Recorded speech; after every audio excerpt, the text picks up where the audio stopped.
And finally, we will talk about this North Dakota game. So, as I mentioned, Alabama takes on North Dakota, and this is on Monday evening on November the 3rd at 7 p.m. This game is going to be on SEC Network Plus, ESPN Plus, for anybody that is not at the game.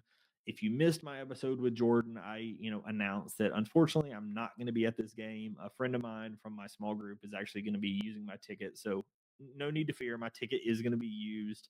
Um, I was more than happy to have somebody that's going to be able to sit in the seat and cheer on Alabama to go to the game. But my fiance actually has an interview out of town on Monday, and so we're going to be traveling back from that interview on Monday during game time. So I will not be in attendance for this game. I will be in attendance for the next home game against Purdue. No need to fear. But like I said, for this first one, unfortunately, I'm not going to be there. But with all that being said, I think this is going to be a good chance for Alabama to be on the floor, right? It's going to be a good chance for Alabama to have another game again, but in this time, one that can count in the win column. Obviously the exhibitions are always good because you're able to play somebody that's not yourself. That's something that Nate and all the players talk about is just happy to get on the floor and be able to go up against somebody that doesn't have the same jersey as you do.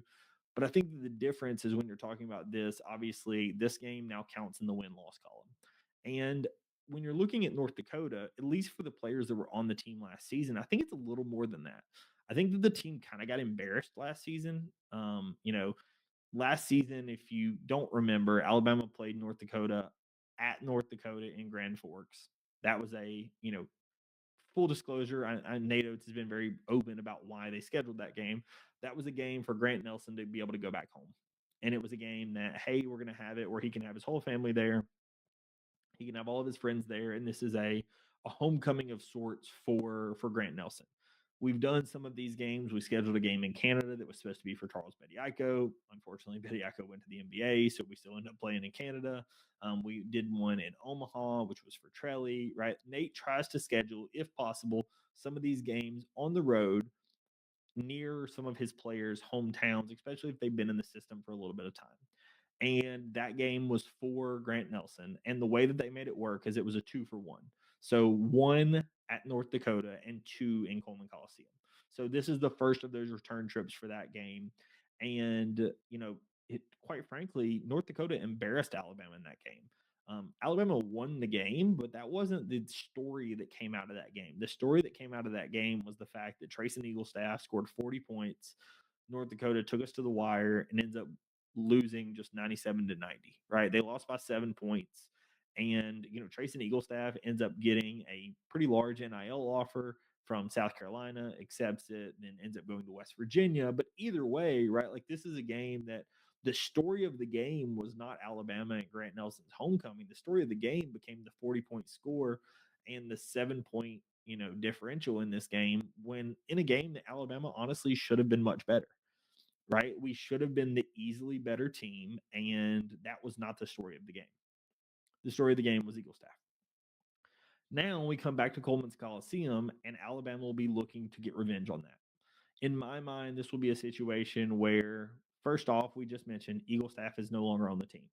I think that's worth mentioning for anybody that watched the prior game because this team that you're going to be playing, in my research, only 3 of the guys on this current roster played in that game. There were a couple of others on the roster, some redshirted. George from Georgia did not play. Um, they have some other guys on the team that did not play in that game that were just either freshmen, played toward the end of the year, etc. But only 3 of the guys currently on this roster played in that first game. So it's a much different lineup shakeup than what you saw last season. They have just one starter back from last season. It's 6'4" Eli King. He shot about 38% from deep last season. He had, over 100 attempts on the year. So, averaging over 3 attempts a game. He is somebody that's pretty good. He had 8 points last season, including 2 of 3 from behind the arc. He is somebody that I think, Alabama will have to just keep an eye on because I think he's probably their best shooter. Additionally, he did have 5 steals in their exhibition against Minnesota, and was a top 100 steal rate guy as a sophomore at North Dakota. So this is a guy that, you're just going to need to be strong with the ball around him. I believe he previously played at Iowa State. So again, he's a guy that has some high major experience.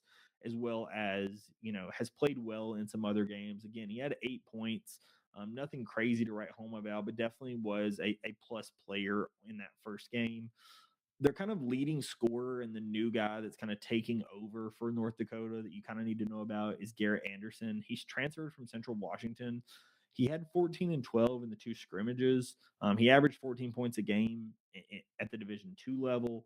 He is completely new to the roster. Obviously, playing at Division two last season, but he looks to be a guy that's going to step in, and they're going to be asking a lot of him. He took a lot of shots in their scrimmages, and is somebody that I'm sure, in a different way, but is potentially going to dominate the ball at certain times of the game. Would not shock me at all. The other two guys that played in their prior game, or sorry, I think they redshirted last season. Um, both freshmen, one redshirted last season, and one is going into his true freshman year. Is Grayson Ullman and Marley Curtis. Curtis had 10 3-point attempts over the exhibition, so he's not afraid to step back and shoot them. He's 6'8", so they do have a little bit of a stretch guy that can stretch you out a little bit. Ullman's a red shirt. Again, the part of the problem with this roster when I was doing some of the research is this roster is very unknown, right? Even the people that had playing time, Eli King is by far the only guy that's super well known that played a lot of time on the team. The other people that have played substantial minutes, like Garrett Anderson, played at the Division two level, so it's just hard to know if it's going to fully um, track up to the Division one level. Then you have some of the guys that played last season in very sparing matchups, like Zach Kraft did play in the game last season. He had 9 points. He went 3 of 7 from deep. He pretty much was just a 3-point marksman. Um, didn't have any other assists or anything else in that game. Really just took the 3-point attempts. George in. I'm not going to pretend to announce his last name because I don't want to butcher it. He's 6'10". He's their big guy, right? I guess he's one of two big guys. They do have a little bit of size at 6'10" and 6'9". That's not the craziest thing from a smaller team, but full disclosure, Georgia was on the team last season, played in like 20 something games, but Alabama was not one of them. I will be curious to see if that's a situation of they didn't think that he could keep up with the pace of the game, so he's not going to play much in this one, or if it's going to be a situation where he just was not as ready because he came from European basketball, was getting more accustomed to what it was like here over in the States in college, and that he is going to play some in this game, right? Last season, they did not play anybody over that 6'8", 6'9". That's pretty standard when Alabama plays mid-majors. A lot of these schools do not have huge big men. That's one of the front court is honestly one of the weaknesses when you're talking about some of these smaller schools. That's one of the things that they really struggle to be able to get is guys in that 6'10", 6'11" range that are really skilled, because typically those guys that are super skilled at that size start going, a little bit better conferences, so to speak. So we'll be very curious to see what they trot out from that standpoint. I've seen Nate Oates attack this in two different ways. I've seen these smaller teams where Nate Oates, just goes inside and just destroys the interior, and like we're just going to feed Aiden Sherrill and Noah Williamson time after time after time again. I think that that's a real possibility. I could also see a situation where, even though we just talked about Nate Oates, thinking that having a center on the floor is okay, I think that there is a world in which Keaton Bristow or Taylor Boboin is your five for this game. And honestly, it looks more like the Florida State game from a pace perspective, and you just get out and run. And because North Dakota shoots a lot of threes anyways, this is a team that, North Dakota shoots a lot of threes. Of course, Alabama shoots a lot of threes. The pace on this game I expect to be pretty fast, high 70s to 80 possessions. I don't think is outside of the realm of possibility. I think this is a game that Alabama will get the pace up and pretty easily because of the threes that are taken. So I think that is one thing that you kind of need to, just be aware of that. And something that me and Jordan talked about in the prior episode, do not suspect, and we'll talk about why in just one second, but do not suspect that Nate Oates is going to play the exact lineup that he's going to play in the St. John's game or in the Purdue game in this game. And I think that's for 2 to 3 reasons. one, the size of the front court that we just talked about, right? The fact that they are only starting one guy at about 6'8". George is 6'10", yes, but obviously didn't play in last season's matchup. Their center is 6'9". They just don't have quite the size that you're going to face against the St. John's or Purdue. Additionally, quite frankly, this team is not obviously as good as St. John's and Purdue. So I think that that also sometimes impacts the lineup rotations, because sometimes when you feel like you have a little bit more of a lead and a little bit more cushion, you feel a little bit more free to do some things with the lineup that you wouldn't always do. And the same reason why the scrimmage you felt super open to do anything you wanted to do because the game didn't count.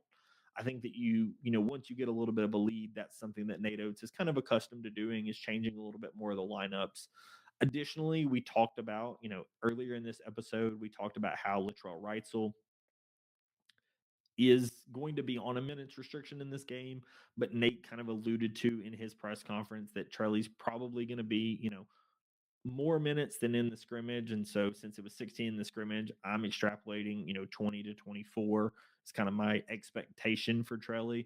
And Nate alluded to the fact that there's a possibility that Trelly wasn't going to play any more than that. You know, I feel like what personally, I'm not going to put words in his mouth. But what I thought Nate was trying to say was, I think that we're going to be able to be up by enough without Trelly having to play more than 20 to 24 minutes. We're good enough that we should be able to do that against this team. Again, don't want to put words in his mouth. He's not talking down to a team, but I do think that that is a real possibility that Alabama plays Latrell Reitzel 20 minutes and we're up by 30 points, and it doesn't really matter if he stays out there or not. We just got him some run and, got him more comfortable with some additional minutes, and he's going to be ready to go for St. John's or Purdue, right? I think that's a real possibility. So I think that you have to consider some of that when you're looking at the lineups, because when you have Latrell Reitzel working back from the minutes restriction, when you additionally have the lack of size of the front court that a team like North Dakota has, I would suspect that Nate Oates isn't going to play the exact lineups he's going to play for St. John's and for Purdue. So if you're going into this first game hoping that you know the exact minutes rotation, the exact lineups, scratch that. After St. John's and Purdue, I think you'll have a little bit more of an idea, but I do think that for this one, I would not suspect that you're going to know too much. Like I said, that's my personal opinion. A little bit of a sneak preview as to who my player to watch is. My player to watch is actually Trelly. I think that Trelly is somebody that played really well last season in this game. He additionally, even though Nate had him on the minutes restriction, he did not allow that to cause him to be an issue in that Furman game. I thought that he did really well in the time that he had. His dribble seemed tight. I thought that the 1 3 that he made was super long. I thought that it was solid. Obviously, he missed some others. Trelly's shooting is going to come back to him. I'm not concerned about that. And I think that the speed in which this game is going to be played, I talked about how that pace is going to get up. I think that fits right into Trelly's game. Additionally, the fact that he just does really good communicating, talking on the floor, and does a really good job on ball pressure and on the perimeter from a defensive perspective, I do think that Trelly is going to be one of your better players in this game, because I think that he's going to fit going up against what North Dakota likes to do. Finally, I will go ahead and give my prediction. Full disclosure, I do think that Nate Oates can kind of pick his score in this game. The big thing that we haven't discussed, and it's just because it's hard to discuss because they haven't played, and we're going with preseason numbers. But if y'all are aware or not aware, I do look at a lot of the KenPom numbers when I do both my preseason or my pregame threads and these breakdowns. And something that just jumps off the screen at you when you're looking at the KenPom numbers from North Dakota, and again, they're preseason, so it's hard to take them with too much credit, is that North Dakota is a bottom 30 team in the country in defense. I believe they're 337 in defense from a preseason perspective, which is atrocious. I mean, it is one of the worst defenses Alabama will have played in Nate Oates' tenure.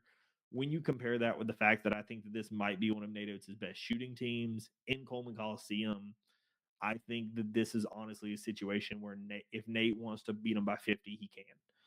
I think this will be a situation, however, that I think Nate's going to play around with the lineups. So I don't think that this is going to be, 120 to 50 kind of thing. I do think that Nate's going to play around with the lineups enough to try to see what works, see what doesn't work. But I still do think that Alabama wins this game fairly handily. I have the score at 106-68. I do think that Alabama's kind of going to able to exercise some demons from last season, put up over 100. I think that, there will be some emphasis on defense. and guarding some of the actions that we struggled with last season that Alabama had a lot of issues with. A lot of that was just good shot making by Eagle staff, but I do think that Nate felt embarrassed by what happened last season. So I would expect him to try to ramp up the defense as best as possible and hold them under 70. So, like I said, I have the score at 106 to 68. I do think that this is going to be a good chance to be able to see Alabama, but if you're suspecting this is going to be a close game, this ain't going to be it, right? Again, not trying to talk too poorly down to a competition, because at the end of the day, this is a Division I basketball team that we're playing, and I don't want to, consider them awful. But in terms of NATO's scheduling, this is much lower than the type of mid majors he typically schedules. When you think about like last season and then UNC Asheville or some of the teams like that he schedules, he typically is scheduling teams that are going to be potential NCAA tournament teams. I'm not aware of a single person that considers this North Dakota in its current state an NCAA tournament team. This is more of a situation where, again, this is the return trip from that Grant Nelson game. So unfortunately, I do think that this isn't going to be quite as competitive as some of the other, smaller non-conference games that NATO has scheduled. But nevertheless, I do think that this will be a very good chance to see Alabama basketball in its first live action of the year. So if you are excited for Alabama basketball and you want to see more content, like I said, if you could subscribe to the channel, I really would appreciate it. I know we've had a lot of content coming out here recently, and I really do appreciate all the support. Again, 150,000 views this month has meant the world to me, and I really do. Or sorry, 150,000 views this year has meant the world to me, and I really do appreciate it. If you enjoy the content, subscribe to the channel. If you're looking for more, throw a comment and let me know what you're interested in. Other than that, I will catch you on the next episode. Peace.